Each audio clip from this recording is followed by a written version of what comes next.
Sawubona Khunjuliwe. Uyawukhumbula Danyeli avalelwe emabhubesini, bonke bese bamvalelisile labatana naye. Kepha ngakusasa ekuseni bambona achamuka. Hawu. Uchamukaphi Danyeli? Ngiphuma khona emgodini wemabhubesi. Kwende njani? uNkulunkulu lengimkhonda njalo uthumele ingilosi yakhe yavala umlomo wemabhubesi. uNkulunkulu akabakhohlwa bakhe. Uyakwati ungene emabhubesini, unemandla kuvala imilomo yemabhubesi ngoba yadalwa nguye. Kude lokumehlula kuNkulunkulu ungukhunjuliwe. Nasi isinkwa selusuku ngicela sisithole encwadini yabaseFesu sahluko 5 verse 10. Yetamani kufunza lokuthokozisa inkosi. Ake ngikubeke ngendlela lecondzene nawe. Yetama kufunza lokuthokozisa inkosi. Ngiyathi ukuthi siyazama kuthola lokusithokozisako, kepha yetama kakhulu kuthola lokuthokozisa inkosi. Ake ngibekise ngendodza lengike ngahlangana nendzaba yayo. Le ndodza kuthiwa beyigibele esitimela. Mase iyawukwehla esiteshini, umholeli wafuna lithikithi lelitawubonakalisa ukuthi ubhadele yini.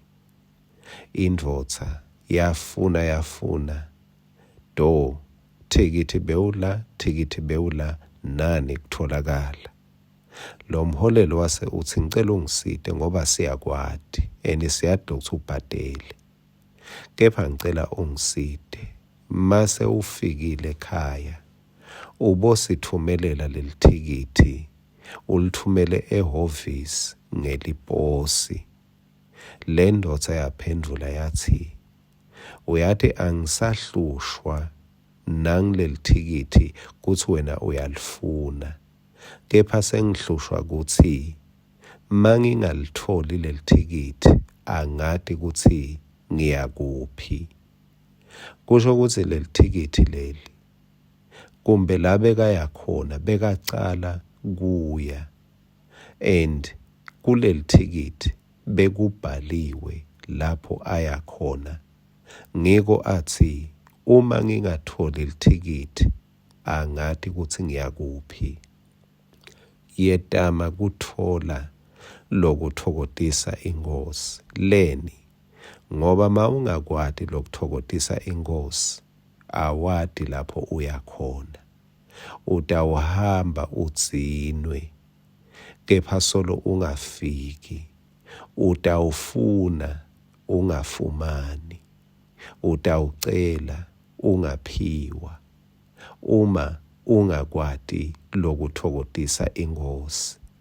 Yetama kuthola ukuthi ujabuliswa yini lo nkulunkulu lophethe umcebo wonke, lo ngumdali wako konke. Ngoba wathola lokuthokozisa yena, utawuthola ukuthi kumele wendeni lamuhla lokutamthokozisa, lokutawubangela ukuthi uthole la afihle umcebo walomhlaba khona. Amen.